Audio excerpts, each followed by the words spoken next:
বিজেপির শাসনে থাকবেন, স্কুল, হাসপাতাল, রাস্তাঘাট, জীবনযাত্রার মান উন্নয়ন নিয়ে কথা বলবেন, এটাই অত্যন্ত বড় অপরাধ। সেই অপরাধী ছেলেটি করেছিল, যার ফলে তার বাবাকে মরতে হলো। দীর্ঘ 52 বছর আরএসএস এর সদর দপ্তরে তিরঙ্গা উত্তোলন করা হয়নি। এই যাদের ইতিহাস যে সংগঠনের, তারা যে তিরঙ্গা পতাকা উত্তোলন করতে গেলে আক্রমণ করবে, তাতে আশ্চর্য হওয়ার কিছু নেই। আগামী 1 বছরে যে ভয়ঙ্কর পরিমাণে যে মানুষকে ব্যতিব্যস্ত করে রাখা, তাদের বিপদে ফেলার কাজ যে এরা করবে সেটা আমরা জানি।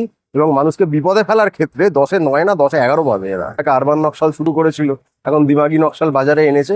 এসব করে কোনো লাভ নেই। যারা বিরোধিতা করবার ক্ষমতা রাখে, তারা শুধু বিরোধিতা করবে না, নরেন্দ্র মোদীকে ঝুঁকিয়ে ছাড়বে। এর আগে ঝুঁকিয়ে ছেড়েছে, আগামীতেও ঝুঁকিয়ে ছাড়বে, এবং 2029-এ তার রাজনৈতিক বিদায় নিশ্চিত করে তবেই ছাড়বে।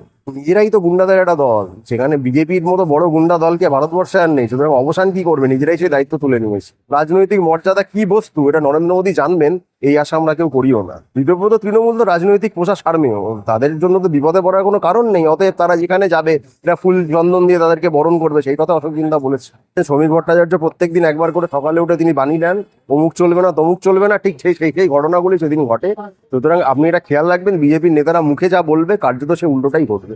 ইডি সিবিআই কে ব্যবহার করে তারা কর্পোরেটদের থেকে, কোম্পানিগুলোর থেকে, ব্যবসায়ীদের থেকে তোলাবাজি করেছে। সবচেয়ে বড় সিন্ডিকেটের উদাহরণ তো পিএম কেয়ার্স ফান্ড। সেই ফান্ডে টাকা কোথা থেকে আসে, কোথায় খরচ হয়, কে রাখে, কে দেখে? বিজেপির বিরোধিতা যারা করছে, সরকারের বিরোধিতা যারা করছে, যে তাদেরকে দাগিয়ে দেওয়ার নানা রকম উপায়, ফন্দি ফিকির এরা খোঁজে। এরা আরবান নকশাল শুরু করেছিল, এখন দিমাগি নকশাল বাজারে এনেছে। এসব করে কোনো লাভ নেই। যারা বিরোধিতা করবার ক্ষমতা রাখে, তারা শুধু বিরোধিতা করবে না, নরেন্দ্র মোদীকে ঝুঁকিয়ে ছাড়বে। এর আগে ঝুঁকিয়ে ছেড়েছে, আগামীতেও ঝুঁকিয়ে ছাড়বে, এবং 2029-এ তার রাজনৈতিক বিদায় নিশ্চিত করে তবেই ছাড়বে। স্বাধীনতা দিবসের মতো একটা দিনকে এইরকম ভাবে একটা কথা বেছে নেওয়া নাকি উচিত বলে? একেবারেই নয়। রাজনৈতিক ভাবে চূড়ান্ত দৈন্য দশা বলতে যা বোঝায়, সেটাই নরেন্দ্র মোদী বা ভারতীয় জনতা পার্টি হয়েছে। তারা জানে না কোন প্ল্যাটফর্ম থেকে কি কথা বলতে হয়। যে কোনো জায়গায় তার একটাই কাজ, দলীয় বিবৃতি দেওয়া। প্রধানমন্ত্রীর বিবৃতি স্বাধীনতা দিবসের দিন এটা নয় যে দলীয় নেতা তিনি হতে পারেন, তিনি দলীয় মঞ্চ থেকে এসব কথা বললে কিছু বলার ছিল না। কিন্তু যেখানে তিনি সরকারের প্রতিনিধি, গোটা ভারতের প্রতিনিধি, প্রধান একজন ব্যক্তি হয়ে যখন ভাষণ দিচ্ছেন, সেখানে তার উচিত ছিল মর্যাদা রক্ষা করা। যদিও রাজনৈতিক মর্যাদা কি বস্তু, এটা নরেন্দ্র মোদী জানবেন, এই আশা আমরা কেউ করিও না। এই সরকার আসা 100 দিন হলো, প্রায় 3 মাস। এর মধ্যেই কিন্তু আমরা দেখছি বাক্সার ইন্ডোসে একটা নৃশংস ঘটনা ঘটে গেছে, বা নিন্দনীয় ঘটনা যাকে বলে। স্কুল ঠিক করা, এটা কি কারো অপরাধ হতে পারে? না, হতে পারে না। কিন্তু বিজেপি শাসিত রাজ্যে কোনো স্বাভাবিক দাবি করাটাই অপরাধ। আপনি বিজেপির শাসনে থাকবেন, স্কুল, হাসপাতাল, রাস্তাঘাট, জীবনযাত্রার মান উন্নয়ন নিয়ে কথা বলবেন, এটাই অত্যন্ত বড় অপরাধ। সেই অপরাধী ছেলেটি করেছিল, যার ফলে তার বাবাকে মরতে হলো। এবং দেখা গেল সেখানে অর্থ দেওয়ার একটা ব্যাপার, সেই অর্থ যে আর্থিক সাহায্য সরকার থেকে দেবে, এইটাই কিন্তু মমতা বন্দ্যোপাধ্যায় যখন ছিলেন তখন উনি করতে চাইলে বলতেন ঘুষ দেওয়া হচ্ছে। দেখুন, এটা তো সরকারি নীতি যে কোনো রকম ক্ষতিগ্রস্ত ব্যক্তিকে ক্ষতিপূরণ দেওয়া, এটা নিয়মের মধ্যে পড়ে। ন্যাশনাল লিগ্যাল এড সার্ভিসেস অথরিটির নিয়ম রয়েছে। সেই নিয়ম মেনেই মমতা বন্দ্যোপাধ্যায় সরকার কাজ করতো। তখন বিজেপি সেটাকে ঘুষ, সেটাকে আরো ভিক্ষা ইত্যাদি নানা রকম কথা বলতে, এখন নিজেদেরকে সেই কাজই করতে হচ্ছে। এটা হচ্ছে নিজেদের ফেলা থুতু, নিজেরাই এখন চাটছে। এই যে শুভেন্দু অধিকারী, তিনি হবেন, চলবে না, গুন্ডারাজ চলছে, পশ্চিমবঙ্গের অবসান ঘটাবে। অথচ দেখা যাচ্ছে একাধিক তাকে কর্মী সমর্থক তারা কিন্তু সিন্ডিকেটে জড়িয়ে পড়ছে। বিজেপি একটি দল হিসেবে রাজনৈতিক সিন্ডিকেটই চালায়। আমরা এর আগে দেখেছি বিভিন্ন ক্ষেত্রে ইডি সিবিআই কে ব্যবহার করে তারা কর্পোরেটদের থেকে, কোম্পানিগুলোর থেকে, ব্যবসায়ীদের থেকে তোলাবাজি করেছে। সবচেয়ে বড় সিন্ডিকেটের উদাহরণ তো পিএম কেয়ার্স ফান্ড। সেই ফান্ডে টাকা কোথা থেকে আসে, কোথায় খরচ হয়, কে রাখে, কে দেখে, এইসবের উত্তর যদি এরা দিতে পারতো, তাহলে আমরা বুঝতাম। সেসব উত্তর তারা দেয় না। হাজারে হাজারে কোটি টাকা সেখানে জমা হয়েছে, কিভাবে তোলা হয়েছে, কাকে ভয় দেখিয়ে তোলা হয়েছে, কার পেছনে খরচ হচ্ছে, এইগুলো যদি একটু খোঁজ খবর নেওয়া যায়, তাহলে বোঝা যাবে রাজনৈতিক সিন্ডিকেট সবচেয়ে বড়, তার নামই হচ্ছে ভারতীয় জনতা পার্টি। বলছেন বালুরাজ চলবে না, অন্যদিকে দেখছি বালি নিয়ে চা খান। ওরা যারা যা বলেন করবেন, তার ঠিক উল্টোটাই করেন। যেটা বলছেন চলবে না, সেটাই ওনারা করবেন, আর যেটা চলবে বলে সেটা কখনোই করেন না। আপনারা দেখেছেন শ্রমিক ভট্টাচার্য প্রত্যেকদিন একবার করে সকালে উঠে তিনি বাণী দেন, অমুক চলবে না, তমুক চলবে না, ঠিক সেই ঘটনাগুলি সেদিন ঘটে। সুতরাং আপনি এটা খেয়াল রাখবেন, বিজেপির নেতারা মুখে যা বলবে, কার্যত সে উল্টোটাই ঘটবে।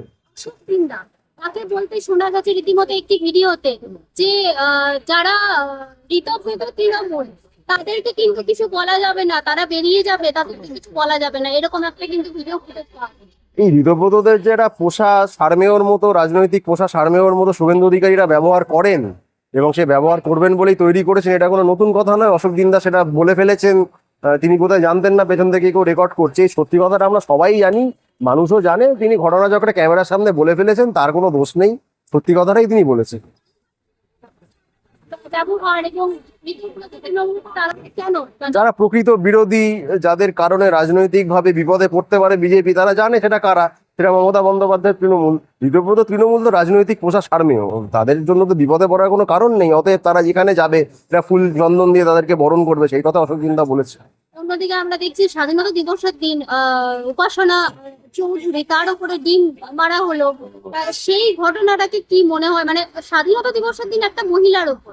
শুধু তাই না, তিরঙ্গা পতাকা উত্তোলন করার কর্মসূচি ছিল, সেটাও বিজেপি করতে দেয়নি। অর্থাৎ এই যে তারা এত দেশপ্রেমের এত জ্ঞান দেয় লোককে, তিরঙ্গা পতাকা, তিরঙ্গা যাত্রা, হরঘাট তিরঙ্গা কত কি না করেছে, তাহলে যখন কয়েকজন ছেলে মেয়ে মিলে তিরঙ্গা উত্তোলন করতে গেছিল, তাদেরকে আটকানো তো দূরের কথা, তাদের তো সাহায্য করার কথা ছিল, সেসব না করে তাদেরকে রীতিমতো মারধর করেছে, ডিম ছুঁড়েছে, অসভ্যতাম করেছে। আসল দেশবিরোধী শক্তি যদি কেউ থাকে এই ভারতে, তার নাম ভারতীয় জনতা পার্টি। কিন্তু তারাই তো বলে যারা আপনাদেরকে রীতিমতো যারা ছাত্র আন্দোলন করছে তাদের বিরোধীদেরকে তারা দেশপ্রেমী, তারা দেশকে ভালোবাসে না। না, কাজের ক্ষেত্রে তো আমরা দেখলাম যে এই দেশকে কে ভালোবাসে কে বাসে না। তিরঙ্গা উত্তোলন কর্মসূচিতে বাধা দান দেওয়ার করার মতো কি কারণ থাকতে পারে? এদের তিরঙ্গা নিয়ে অ্যালার্জি আছে, এদের ভারতের স্বাধীনতা নিয়ে আরএসএস এর কি ভূমিকা ছিল, তাদের কি তিরঙ্গা পতাকা নিয়ে কি তাদের বক্তব্য ছিল। দীর্ঘ 52 বছর আরএসএস এর সদর দপ্তরে তিরঙ্গা উত্তোলন করা হয়নি। এই যাদের ইতিহাস যে সংগঠনের, তারা যে তিরঙ্গা পতাকা উত্তোলন করতে গেলে আক্রমণ করবে, তাতে আশ্চর্য হওয়ার কিছু নেই।